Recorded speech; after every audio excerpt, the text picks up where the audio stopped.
Hello students, welcome back to YouTube channel logos bio. আজকে আমরা next topic photosynthesis chapter থেকে photo respiration সম্পর্কে বিস্তারিতভাবে আলোচনা করব। আমরা এর আগে C3 চক্র, C4 চক্র এবং ক্যাম্প চক্র সম্পর্কে বিস্তারিতভাবে আলোচনা করেছিলাম এবং সেইটা আলোচনা করতে গিয়ে আমরা দেখেছিলাম যে উদ্ভিদদের মধ্যে একটা ইনএভিটেবল প্রসেস, যেটা কখনো থামানো যায় না, যেটা ঘটবেই ঘটবে।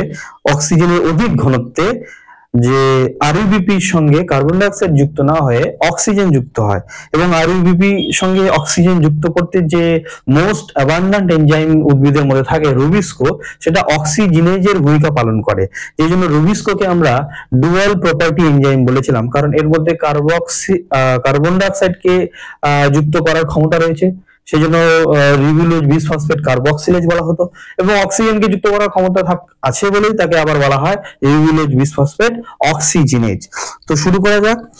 আজকে আমরা পড়ব ফটো রেসপিরেশন বা আলোক শ্বসন। ফটো রেসপিরেশন বা আলোক শ্বসন।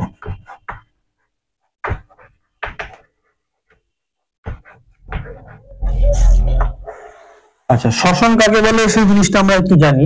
আলোর উপস্থিতিতে ঘটছে, আর শ্বসন হলে আমরা যেটা জানি যে অক্সিজেন ব্যবহৃত হয়, কার্বন ডাই অক্সাইড নির্গত হয়। তো এক্ষেত্রেও দেখবো আমরা অক্সিজেনটা ইনকর্পোরেশন হচ্ছে এবং বিনিময়ে কার্বন ডাই অক্সাইড প্রোডাকশন হচ্ছে, এবং সেই জন্য এই প্রক্রিয়াটাকে বলা হয় ফটো রেসপিরেশন। ওকে, তো এই ফটো রেসপিরেশনটা বিজ্ঞানী ক্রোটভ আবিষ্কার করেছিলেন। বিজ্ঞানী ক্রোটভ আবিষ্কার করেছিলেন C14 আইসোটোপ, কার্বনের যে radio active isotope C14 trace এলিমেন্টের মাধ্যমে, ট্রেস করার মাধ্যমে আমার আলোক শোষণের যে বিক্রিয়াগুলো, রাসায়নিক বিক্রিয়াগুলো, সেটা ওনারা আবিষ্কার করেছিলেন। এবং আমরা শুরুতেই জেনে রাখবো যে আলোক শোষণ প্রক্রিয়াটা সংঘটিত হয় আমাদের উদ্ভিদের যে কলা বা কোষ, তিনটে অঙ্গাণুর মধ্যে। প্রথমটি হচ্ছে ক্লোরোপ্লাস্ট, দেন পারঅক্সিজোম এবং মাইটোকন্ড্রিয়া। ওকে, ক্লোরোপ্লাস্ট, পারঅক্সিজোম,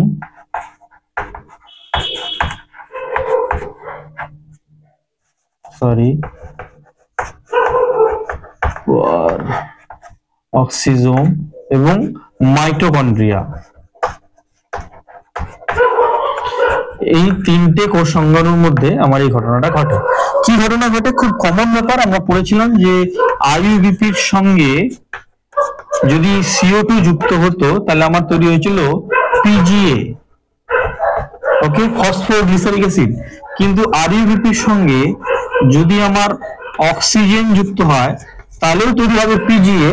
এটা হচ্ছে 3 কার্বন যুক্ত যৌগ, এটা হবে ফসফোগ্লাইকোলেট।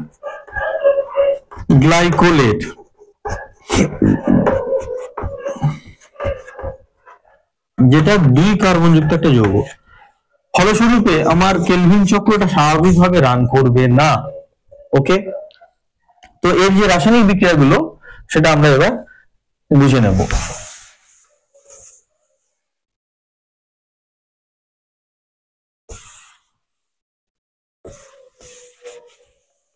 আলোক শোষণ বা ফটো রেসপিরেশন মূলত C3 উদ্ভিদদের মধ্যে, C4 উদ্ভিদদের মধ্যে ঘটে, এবং C3 এবং C4 এর মধ্যে আলোক শোষণ ঘটে বলেই ক্যানদের মধ্যে যাতে আলোক শোষণটা না ঘটে তার জন্য অ্যাডভান্সমেন্ট ওদের মধ্যে ঘটেছিল। তো তিনটে আমরা কোষ অঙ্গাণু এখানে অঙ্কন করে নেব।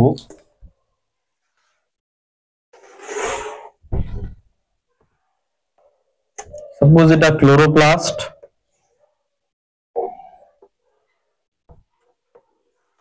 এটা পারঅক্সিজোম, এবং পরিশেষে আমি ধরে নিলাম এটা আমাদের মাইটোকন্ড্রিয়া। এটা হয়ে যাবে। তাহলে প্রথমে উপরে লিখি ক্লোরোপ্লাস্ট,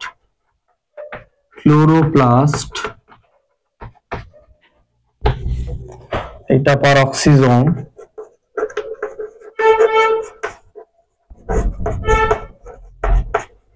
এবং এইটা মাইটোকন্ড্রিয়া।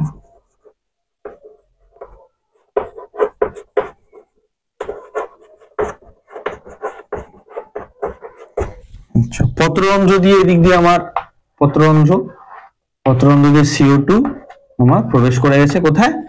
না, ক্লোরোপ্লাস্ট সেলের মধ্যে। এবার CO2 প্রবেশ করে গেছে বললে তো ভুল হবে, এখানে আমার অক্সিজেন প্রবেশ করবে, কারণ এইটা আমরা কি দেখাচ্ছি, অধিক অক্সিজেন ঘনত্বে। যখন কোষের মধ্যে অক্সিজেনের ঘনত্ব বেশি থাকবে এবং বাতাসে অক্সিজেনের ঘনত্ব বেশি থাকার সঙ্গে সঙ্গে তাপমাত্রা বা উষ্ণতা বেশি থাকবে, তখন এই ঘটনাটা ঘটবে। তখন অক্সিজেনের সঙ্গে যুক্ত হবে কি, RuBP। কে যুক্ত করবে, সেই রুবিস্কো, যেখানে রুবিস্কো অক্সিজেনেজ প্রপার্টি শো করবে, অক্সিজেনেজ। আচ্ছা, এবং এটার পর যেটা তৈরি হবে সেটা হচ্ছে দুটো জিনিস তৈরি হয়, একটা হচ্ছে ফসফোগ্লাইকোলিক অ্যাসিড বা ফসফোগ্লাইকোলেট,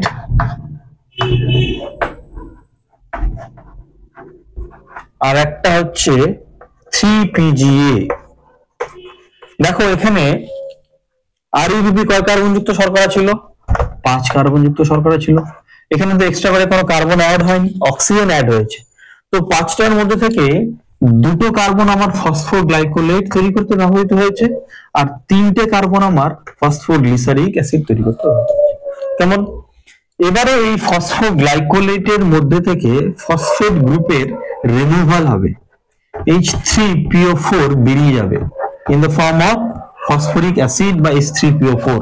কে করবে না, ফসফাটেজ নামক একটা উৎসেচক, ফসফাটেজ, যা কিনা ফসফেট গ্রুপকে রিমুভ করে কোনো যৌগ থেকে, তাকে বলা হয় ফসফাটেজ। এখান থেকে ফসফেট গ্রুপ রিমুভ হয়ে গেলে শুধু পড়ে থাকবে গ্লাইকোলেট, শুধু পড়ে থাকবে কি, গ্লাইকোলেট,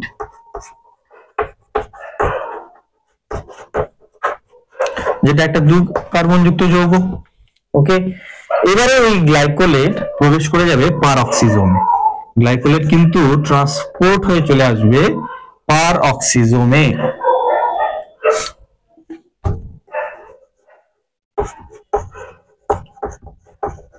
এবার এই গ্লাইকোলেটের জারণ ঘটবে পুনরায়, অর্থাৎ এর মধ্যে অক্সিজেন অ্যাড হবে, তাই না? এখানে আমার কি হবে, পারঅক্সিজমে অক্সিজেন অ্যাভেলেবেল রয়েছে, এখানে আমার অক্সিজেন অ্যাড হবে এবং এখান থেকে তৈরি হবে গ্লাইঅক্সিলেট যৌগ, এখান থেকে তৈরি হবে গ্লাইঅক্সিলেট।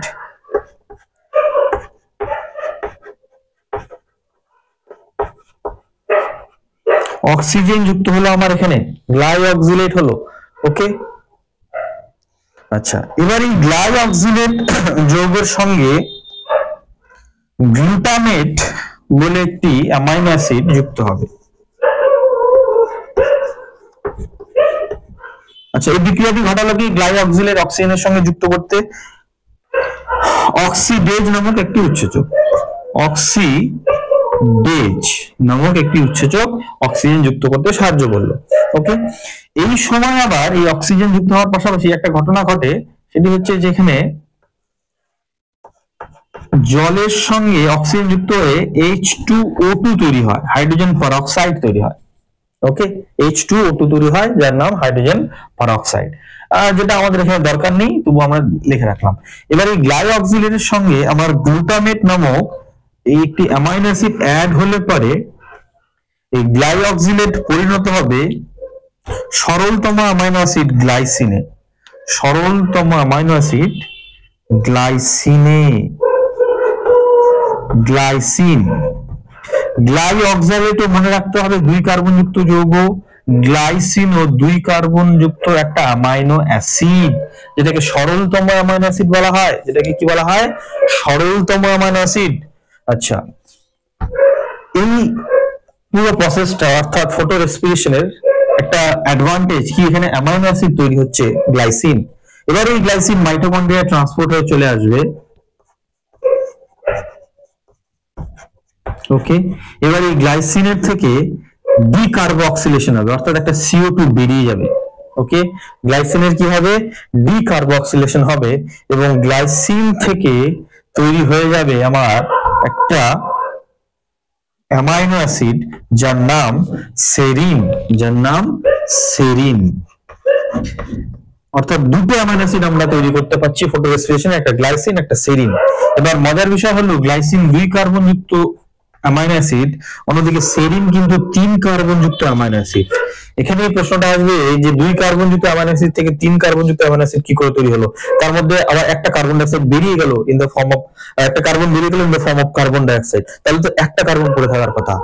কিন্তু এখানে গল্পটা হচ্ছে যে এখানে 2 অণু গ্লাইসিন তৈরি হয়েছিল। 2 অণু গ্লাইসিন কোথা থেকে তৈরি হয়েছিল, আমরা আরইউবিপি যদি 2 অণু নিতাম তাহলে কিন্তু এখানে আমার ফসফোগ্লাইকোলেটও 2 অণু পেতাম, পিজিও 2 অণু পেতাম। তাহলে গ্লাইঅক্সিলেটও 2 অণু থাকবে আমাদের প্রত্যেকটা জায়গায়। গ্লাইঅক্সিলেট থেকে যে গ্লাইসিন তৈরি হলো, গ্লাইকোলেট থেকে গ্লাইঅক্সিলেট তৈরি হলো, সেটা 2 অণু থাকবে। গ্লাইঅক্সিলেট থেকে গ্লাইসিন, সেটা 2 অণু, এখানেও 2 অণু, সেখান থেকে দুটো গ্লাইসিন অণু থাকলে 4টা মলিকিউল থাকবে কার্বনের, সেই 4টা থেকে একটা কার্বন ডাই অক্সাইড বেরিয়ে গেল ডিকার্বক্সিলেশন প্রক্রিয়ায়, এবং বাকি 3টা মিলে একটা অ্যামাইনো অ্যাসিড তৈরি করলো যার নাম সেরিন। এবার এই সময় ডিকার্বক্সিলেশন হলে ডিহাইড্রোজেনেশন হয়। ডিকার্বক্সিলেশন যখন হয় তখন ডিহাইড্রোজেনেশনের হওয়ার সম্ভাবনা থাকে। তো এই ডিহাইড্রোজেনেশন যখন হয় এইখানটায় কিন্তু আমার হাইড্রোজেন বেরিয়ে যাবে, এবং হাইড্রোজেনকে রিসিভ করার জন্য আমি জানি NAD+ রয়েছে। NAD+ কি করবে, হাইড্রোজেন রিসিভ করে নিয়ে NADH+ H+ তৈরি হবে। তাহলে এখানে যে ঘটনাটা ঘটলো, একাধারে ডিকার্বক্সিলেশন হলো, একাধারে ডিহাইড্রোজেনেশন হলো। ওকে, এবং সেরিন নামক একটা অ্যামাইনো অ্যাসিড তৈরি হলো। তো সেরিন তৈরি হয়ে গেছে আমার। সেরিনটা এবার আমার মাইটোকন্ড্রিয়া থেকে পারক্সিজমে ট্রান্সপোর্ট হয়ে আসবে। এবার এই সেরিন থেকে সেরিনের মধ্যেকার যে অ্যামাইনো গ্রুপ আছে সেটা ট্রান্সপোর্ট হয়ে যাবে কার প্রতি, গ্লুটামেটের প্রতি। গ্লুটামেটের সাপ্লাইটা বরাবর রাখার জন্য এখান থেকে যে অ্যামিনো গ্রুপটা সেটা ট্রান্সফার হয়ে যাবে অ্যামিনো ট্রান্সফারেজের মাধ্যমে। যে উৎসেচকটা সাহায্য করবে তার নাম হচ্ছে অ্যামিনো ট্রান্সফারেজ। অ্যামিনো ট্রান্সফারেজ দিয়ে সেরিন পরিবর্তিত হয়ে যাবে হাইড্রক্সি পাইরুভেটে। সেরিন কিসে পরিণত হবে, হাইড্রক্সি পাইরুভেট।